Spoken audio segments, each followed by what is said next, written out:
नमस्कार दोस्तों, Bharat news channel पर आपका एक बार फिर से स्वागत है। इस वीडियो में हम आपको बताएंगे कि भारत के दुश्मनों के लिए भारत खरीदेगा बेहद खतरनाक और नए हथियार, 15 किलोमीटर तक मचा देगा तबाही। वहीं आपको बताएंगे कि पानी के लिए भारतीय जवान कर रहे हैं ऐसा काम, सुनकर आप भी हो जाएंगे हैरान। वहीं भारत आने वाले एक घातक हथियार को लेकर खौफ में है अमेरिका, भारत पर बैन लगा सकता है अमेरिका, बताएंगे वीडियो में। वहीं आपको बताएंगे कि क्या आइसक्रीम से भी हो सकता है कोरोना, चीन में मचा हुआ है इसको लेकर हड़कंप। तो दोस्तों, वीडियो के आखिर तक बने रहिएगा और खबरों पर अपनी प्रतिक्रियाएं वीडियो के लास्ट में ज़रूर दीजिएगा। वीडियो में आपके लिए एक सवाल है, जिसका सही उत्तर आपको कमेंट बॉक्स में देना है। चलिए शुरू करते हैं आज की पहली बड़ी खबर। चीन की हेकड़ी तोड़ने आ रहे हैं स्विच ड्रोन। भारतीय सेना ने अपनी सीमाओं पर और पैनी नजर रखने के लिए एक नया कदम उठाया है। वो स्विच ड्रोन खरीदने जा रही है और बुधवार को इसके लिए समझौते पर हस्ताक्षर किए गए। ये ड्रोन रात दिन सीमा पर नजर रख सकेंगे, साथ ही साथ 2 घंटे तक उड़ान भरने में सक्षम होंगे। ये जानकारी ड्रोन बनाने वाली कंपनी आइडिया फोर्स की ओर से दी गई है। ड्रोन 4500 मीटर की ऊंचाई से लेकर 6000 मीटर तक उड़ान भरने में सक्षम है और इसका वजन करीब 7 किलो है। जिन 9 से 12 कंपनियों के ड्रोन भी शामिल किया गया है, उनमें सबसे बेहतरीन ड्रोन साबित हुआ है। स्विच ड्रोन में उड़ान भरने की क्षमता सबसे ज़्यादा है। ये 2 घंटे से ज़्यादा उड़ान भर सकता है और एक बार में 15 किलोमीटर के दायरे में निगरानी कर सकता है। इसकी सबसे बड़ी खासियत यह है कि इसे लाने जाने में परेशानी नहीं होगी। एक व्यक्ति बैग में इसे आसानी से ले जा सकता है। 1 साल के भीतर सेना को मिल जाएंगे ड्रोन। स्विच ड्रोन हेलीकॉप्टर की तरह उड़ान भरेगा, लेकिन ये प्लेन की तरह लैंड भी करेगा। हालांकि इसके लिए रनवे की ज़रूरत नहीं होगी। सेना की ज़रूरतों के हिसाब से इसे डिज़ाइन किया गया है और ये सभी ज़रूरतों पर खरा उतरा है। सेना ड्रोन खरीदने के लिए $20 मिलियन खर्च करेगी और 1 साल के भीतर सभी ड्रोन सप्लाई किए जाएंगे। स्विच ड्रोन में डे नाइट कैमरा लगा है, जिसमें 1280 × 720 पिक्सल्स और 25x का ऑप्टिकल जूम है। ये कम बैटरी में भी वापस लौट सकता है। इसके अलावा तेज़ हवा में भी उड़ान भरने की क्षमता रखता है और हाई कम्युनिकेशन रेंज है इसकी। इस ड्रोन की मदद से भारतीय सेना अपने दुश्मनों पर कड़ी निगरानी रख सकेगी। वे उनकी हर हरकत को कैमरे में कैद कर सकेगी। भारतीय जवान पी रहे हैं ऐसा पानी, देखकर हैरान रह जाएंगे। चीन से बढ़े तनाव के बाद इस बार उत्तराखंड से सटी चीन की सीमा पर मौसम तैनात सेना और आईटीबीपी जवानों के धैर्य की परीक्षा ले रहा है। राज्य के सीमावर्ती उच्च हिमालय लिपुलेख कालापानी की अग्रिम चौकियों पर इन दिनों न्यूनतम तापमान -15 से 33 डिग्री सेल्सियस तक पहुंच चुका है। इस कारण उच्च हिमालय रेंज के 80 किलोमीटर सीमा क्षेत्र में 37 से अधिक प्रमुख जल स्रोतों के साथ झरने भी जम गए हैं। ऐसे हालात में जवानों को पीने का पानी तक नहीं मिल पा रहा है। चीन सीमा से सटे भारत के लास्पा, मिलन, बुगटियार, लिपुलेख, बूंदी, गर्ब्यांग, नपचलू, रोंगकोंग, गुंजी, नाभी सहित व्यास वैली की अग्रिम चौकियों में 2500 से अधिक जवान तैनात हैं। इन क्षेत्रों के 6 से अधिक गांवों में 300 से अधिक स्थानीय लोग भी वहां रह रहे हैं। इस इलाके में 18 दिनों में 6 से अधिक बार बर्फबारी हो चुकी है। वे कई रास्तों पर 5 फीट से अधिक बर्फ जमा है। स्थानीय लोगों के लिए भी घरों से बाहर निकलना मुश्किल हो गया है।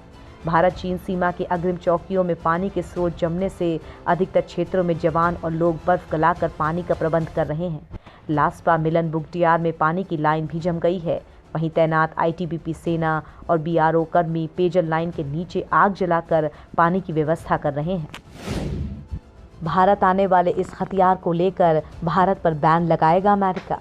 रूस से खरीदे जाने वाले S-400 एयर डिफेंस सिस्टम पर अमेरिका नजर गड़ाए हुए है। अमेरिका ने भारत से कहा है कि इस बात की संभावना कम है कि उसे रूसी S-400 की खरीद पर छूट दी जाए। इस घटनाक्रम की जानकारी रखने वाले अधिकारियों ने समाचार एजेंसी रॉयटर्स को जानकारी दी है। ऐसे में इस बात की आशंका बढ़ गई है कि इसी सिस्टम को खरीदने पर तुर्की की तरह प्रतिबंध भारत पर भी लग सकते हैं। ट्रंप प्रशासन भारत से 5 मिसाइल प्रणालियों के लिए $5.5 अरब की डील छोड़ने और राजनयिक संकट से बचने को कह रहा है। अमेरिका का कहना है कि नई दिल्ली के पास 2017 के अमेरिकी कानून से व्यापक छूट प्राप्त नहीं है, जिसका उद्देश्य रूसी सैन्य साजो सामान खरीदने वाले देशों को रोकना था। खास बात यह है कि ट्रंप प्रशासन का ये रुख अमेरिका की सत्ता संभालने वाले नए राष्ट्रपति जो बाइडेन के प्रशासन में भी बदले की संभावना नहीं है। उन्होंने तो रूस को लेकर और सख्त अमेरिकी रुख अपनाने की बात कही है। नाम जाहिर न होने की शर्त पर इस चर्चा में शामिल लोगों ने रॉयटर्स को इस बात की जानकारी दी। सैफ अली खान की सीरीज तांडव को बैन करने की मांग। तांडव को रिलीज हुए 2 दिन हो गए हैं। सितारों से सजी ये वेब सीरीज रिलीज होते ही विवादों में आ गई है। सैफ अली खान, डिम्पल कपाड़िया, तिग्मांशु धूलिया और सुनील ग्रोवर जैसे सितारे इस सीरीज में अभिनय कर रहे हैं। सीरीज को अमेजन प्राइम पर देखा जा सकता है। लोगों ने सीरीज देखते ही सोशल मीडिया पर अपनी राय रखनी शुरू कर दी। अली अब्बास जाफर के निर्देशन में बनी इस सीरीज को कुछ लोग पसंद कर रहे हैं, तो कुछ लोगों का कहना है कि इसमें हिंदुओं की भावनाओं को आहत किया गया है। रविवार को ट्विटर पर तांडव को बायकॉट करने और बैन करने की मांग ट्रेंड कर रही थी। ट्विटर पर #बैन तांडव नाउ ट्रेंड कर रहा था। कई लोगों ने अमेजन वेब सीरीज मेकर्स पर हिंदू देवताओं के अपमान करने का आरोप लगाया है।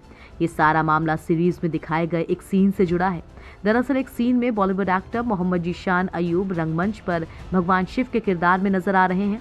इस बीच एक और शख्स सेट पर आ जाता है।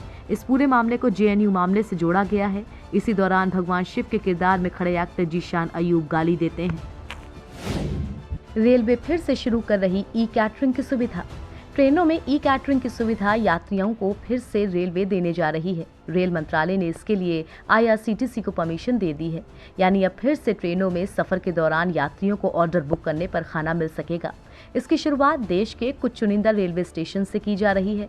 कोरोना काल के दौरान ये सेवा बंद कर दी गई थी। IRCTC की इस सुविधा के माध्यम से यात्री ऑनलाइन ही पसंदीदा रेस्टोरेंट से अपना खाना ऑर्डर कर सकते हैं। ऑर्डर करने के समय यात्रियों को ये बता दिया जाएगा कि उनका खाना किस स्टेशन पर और कितनी देर में पहुंचेगा। यात्रियों को कहीं जाने की जरूरत नहीं होगी। खाने को उनकी सीट पर ही डिलीवर किया जाएगा। IRCTC द्वारा अधिकृत ई-कैटरिंग वेबसाइट रेल रेस्टोरेंट को रेल मंत्रालय ने इसके लिए परमिशन दी है। रेल रेस्टोरेंट जनवरी 2021 के अंतिम सप्ताह से काम करना शुरू करने की तैयारी में है। इसके लिए कंपनी ने सख्त दिशा निर्देश दिए हुए हैं, जिसमें परिचालन के दौरान कई बार रेस्टोरेंट के कर्मचारियों और डिलीवरी कर्मियों की थर्मल स्कैनिंग, नियमित अंतराल पर रसोई की सफाई, रेस्टोरेंट के कर्मचारियों और डिलीवरी कर्मियों द्वारा सुरक्षात्मक फेस मास्क या फेस शील्ड का उपयोग शामिल है। आइसक्रीम से भी फैलता है कोरोना, चीन में मचा हड़कंप। कोरोना वायरस को लेकर रोज नए नए खुलासे हो रहे हैं। अभी तक कोरोना वायरस इंसानों में फैल रहा था, लेकिन अब खाने के सामान में भी कोविड-19 की पुष्टि हो रही है। चीन में ये खास मामला सामने आया है, जहां आइसक्रीम तक में कोरोना वायरस पाया गया है। इस खबर के बाद से चीन में हड़कंप मचा हुआ है और चीनी अधिकारी संक्रमण के खतरे का पता लगाने के लिए जांच में जुट गए हैं। स्थानीय दुकानों में बनाई जाने वाली आइसक्रीम के 3 सैंपल कोरोना वायरस से संक्रमित पाए गए। ये मामला देश के उत्तर पूर्वी इलाके टियानजिन नगर पालिका का है। टियानजिन डकियादो फूड कंपनी की ओर से 4,836 आइसक्रीम के डिब्बे कोरोना वायरस से संक्रमित पाए गए हैं, जिनमें से 2,090 डिब्बों को अब स्टोरेज में सील कर दिया गया है। चीनी मीडिया के मुताबिक संक्रमित डिब्बों में से 1,812 डिब्बे तो दूसरे प्रांतों में भेज भी दिए गए थे और 935 डिब्बे स्थानीय बाजार में प्रवेश कर चुके हैं, जिनमें से 65 डिब्बों की बिक्री भी हो गई है। 1,662 कर्मचारियों को खुद से आइसोलेशन और टेस्टिंग के निर्देश भी दिए गए हैं। इस बार बजट होगा खास, बेरोजगारी होगी काफी कम, इकोनॉमी को मिलेगा बूस्ट। बेरोजगार युवाओं को रोजगार के प्रशिक्षण देने और कार्यरत लोगों की स्किल्स बढ़ाने के लिए प्रधानमंत्री नरेंद्र मोदी ने 2015 में प्रधानमंत्री कौशल विकास योजना की शुरुआत की थी। इस योजना के तहत युवाओं को रोजगार दिलाने के लिए विभिन्न पाठ्यक्रमों में बिना किसी फीस के प्रशिक्षण दिया जाएगा।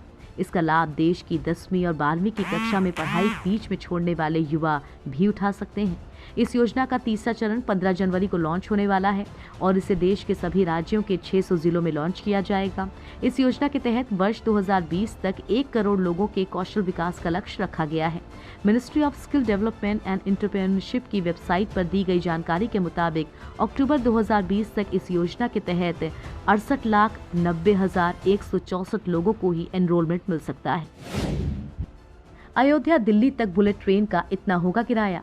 देश की राजधानी दिल्ली से भगवान श्री राम की नगरी अयोध्या के लिए बन रही बुलेट ट्रेन का सबको बेसब्री से इंतजार है। इस बीच इस प्रस्तावित बुलेट ट्रेन के लिए किराए को लेकर नई जानकारी सामने आई है।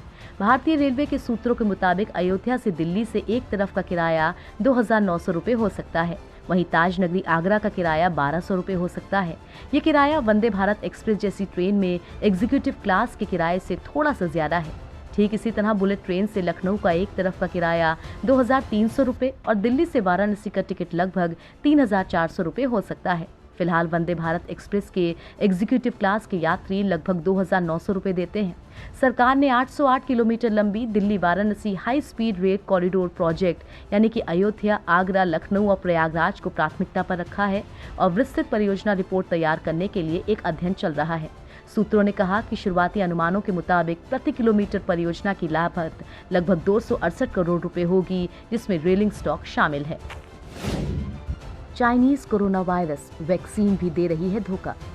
कोरोना वायरस महामारी के लिए अंतर्राष्ट्रीय समुदाय में जिम्मेदार ठहराया जा रहा है चीन। अब महामारी की वैक्सीन के मामले पर किनारे होता जा रहा है।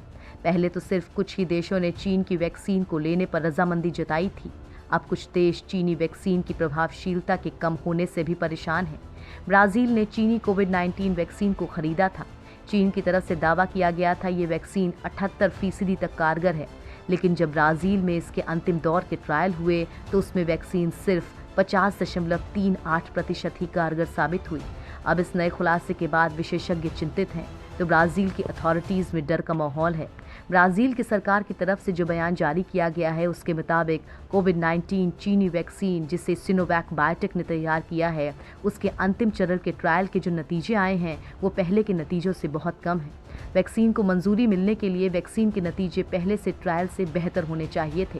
पहले इस वैक्सीन की प्रभावशीलता 78% बताई जा रही थी और नतीजे इससे बहुत कमतर आए।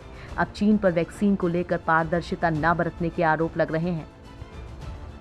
दोस्तों, इस वीडियो में इतना ही। आपके लिए सवाल है कि भारत और रूस के बीच वो कौन सी और कितने अरब की डील है जिसको लेकर अमेरिका भारत पर कार्टसा नियमों के तहत प्रतिबंध लगा सकता है। सही उत्तर आपको कमेंट बॉक्स में देना है।